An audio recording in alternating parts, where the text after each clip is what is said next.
So we didn't even wait for the game to end. let's just leave it at that.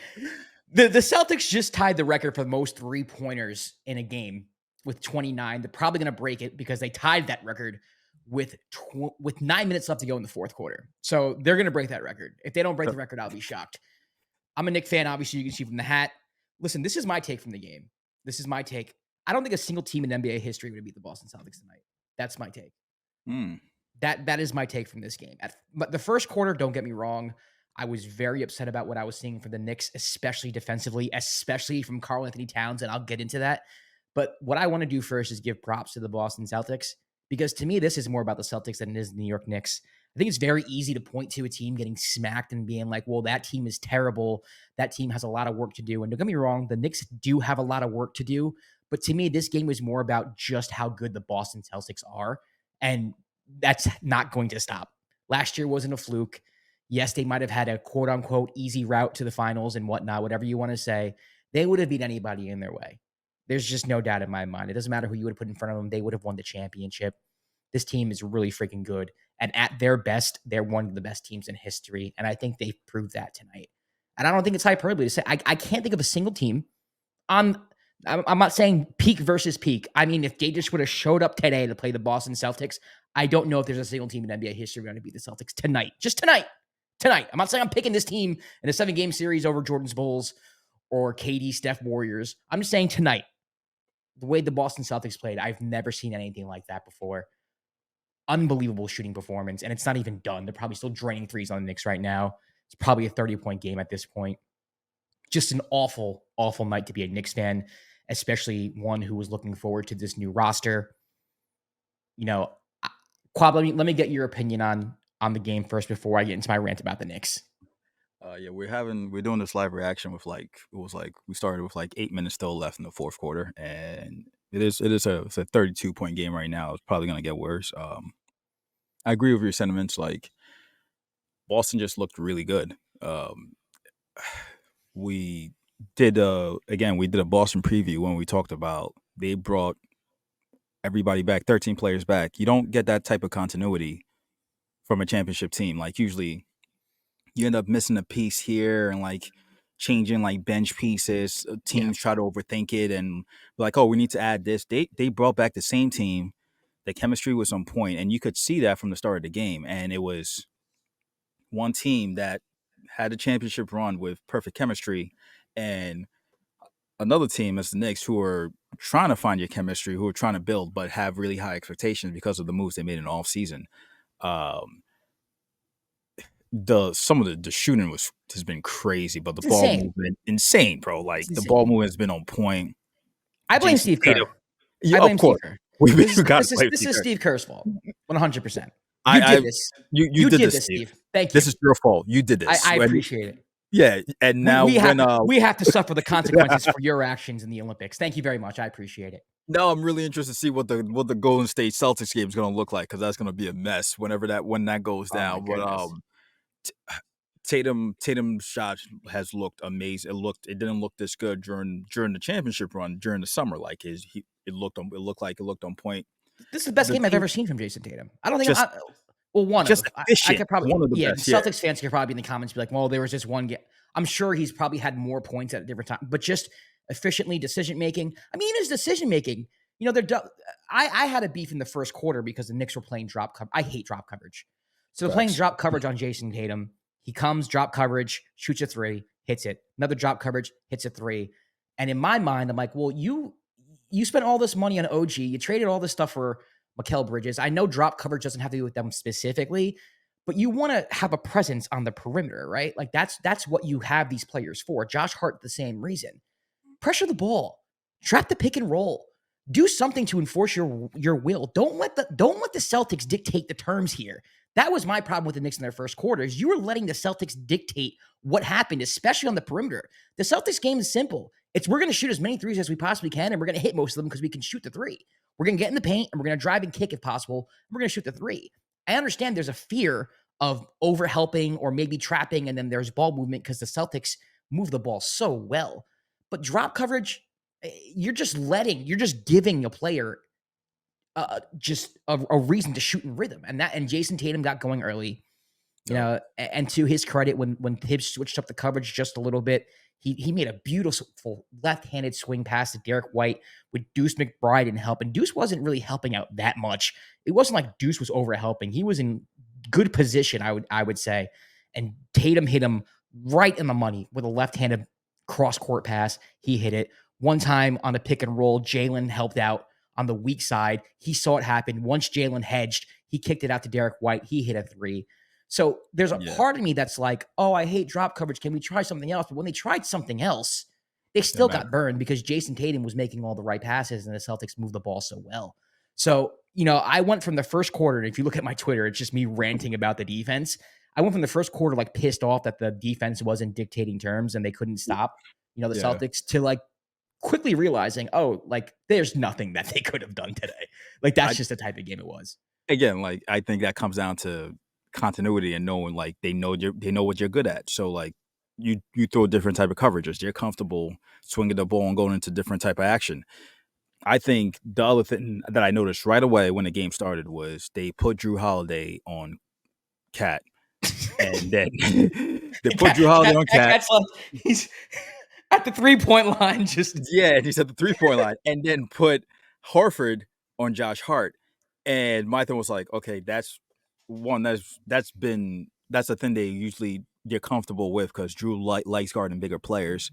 But that messes up your offense because now if you want to go into a pick and roll, you're switching with Drew back on your guard. Right. And then they had Jaylen Brown or Jayson Tatum pressuring down Brunson coming down. So that messes it up. And then Josh Hart is just standing in the perimeter and how Horford is just packing the paint. Yeah, letting Josh shoot. Like they're letting Josh shoot. So now that was another question mark that becomes a problem. And we're gonna touch on this also. The Mikal He's shot a lot thing. better than the second half. That's the one saving grace of the second half so far. Yes, which I'm happy to see.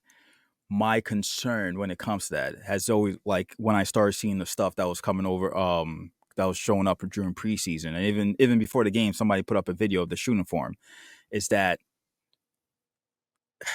New York media is different. Yeah. Especially when there's expectations. Like, it's different when there's expectation. And now when you have the spotlight on you, it becomes completely different. Like,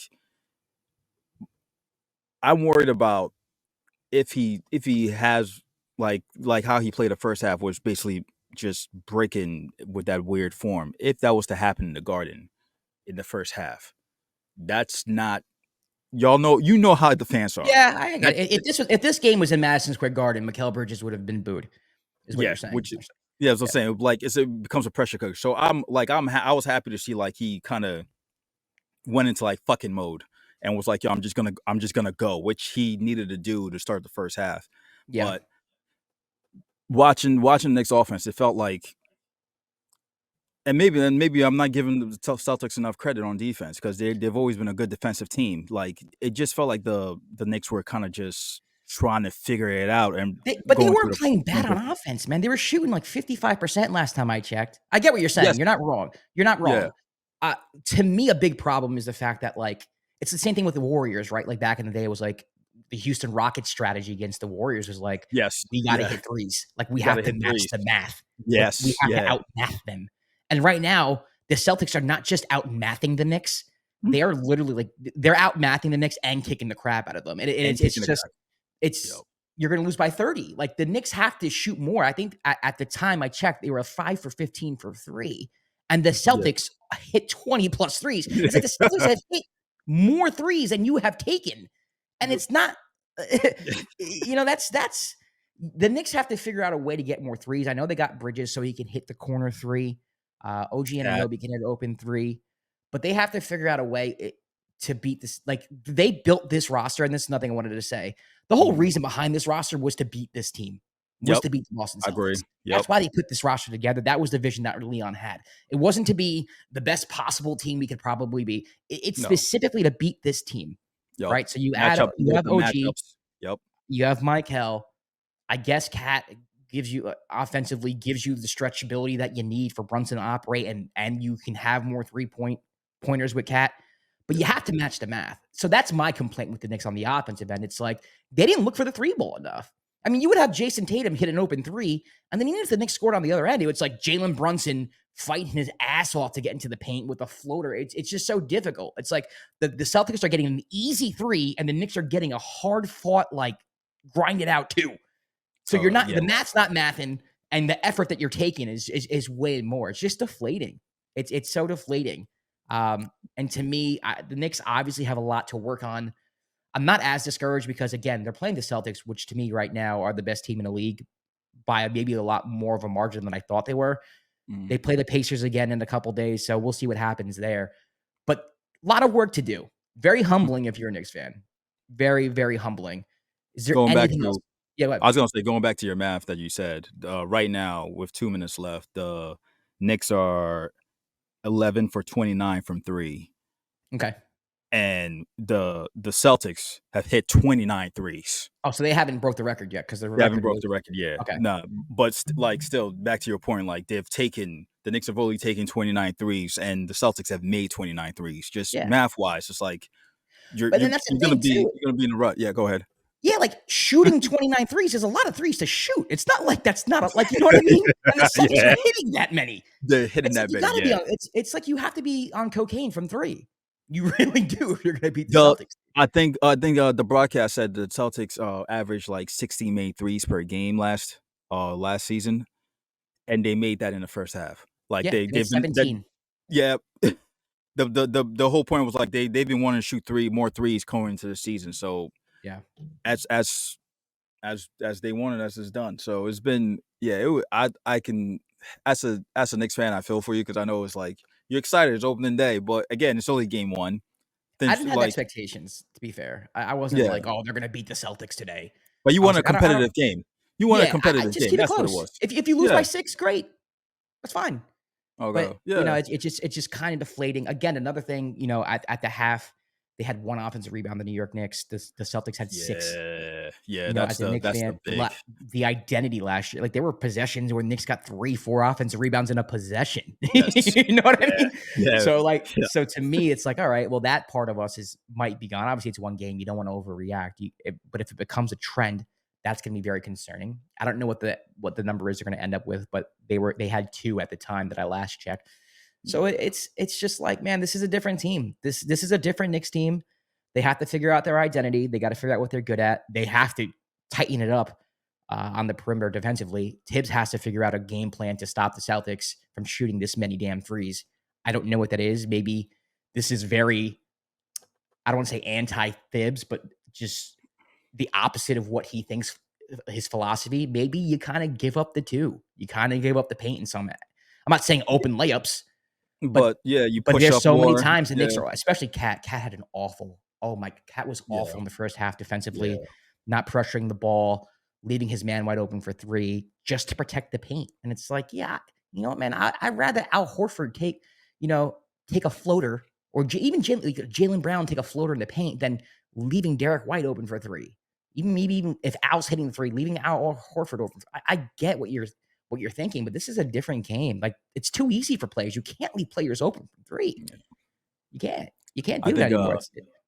I was gonna say, I think, and also like for the Celtics, they want you taking tough twos. So like they're comfortable. Yes. They're comfortable with you taking contested twos. That's why, again, they're cool with Drew Holiday being on Cat, because in your mind, as often you're like, okay, well, we have to go down low. We have to throw it down to him, and you're exchanging threes for 2s, and like you said, Jalen Brunson fighting for his life for layups and stuff. The one positive during the course of the game was Deuce McBride, baby. I knew that's where you're going. Deuce, Deuce looked great, bro. Ever since that night in Philadelphia where I was there, I think we made eye contact, and I'm taking full credit for this. Yo, you don't understand. He went nuts in Philadelphia. You were the change of fact. That was his first game where he went nuts. And you don't, Kwab, I don't know if I told you the story. I'm in the stands and I'm yelling at Sixer fans. I was like, don't let him go off because he's our worst shooter. I was like kind of backhanding complimenting Deuce. I was like, if he's hitting 3s, it's over. Because Deuce was like a 20-something% 3-point shooter up until that point. Like he wasn't know what I mean? Like Deuce, when Deuce shot the three, I know what he did in Westchester. I know what he did in the G League. He was going off, but in the NBA, he never really shot well. So for me, I was just kind of like, ugh. But I mean, his ascension has been insane to watch. I freaking love it. I'm so proud. I'm so proud of him. Yeah, I saw the video of you were in Philly screaming out, "Let's go Knicks!" Yeah, First Christian of all, Winfield. Christian Winfield. Yeah, Yeah, I was New York worried. I Daily was a little worried. News. I was a little worried for you, Bro, some guy tried to fight me. No shit. Of course, I was shocked.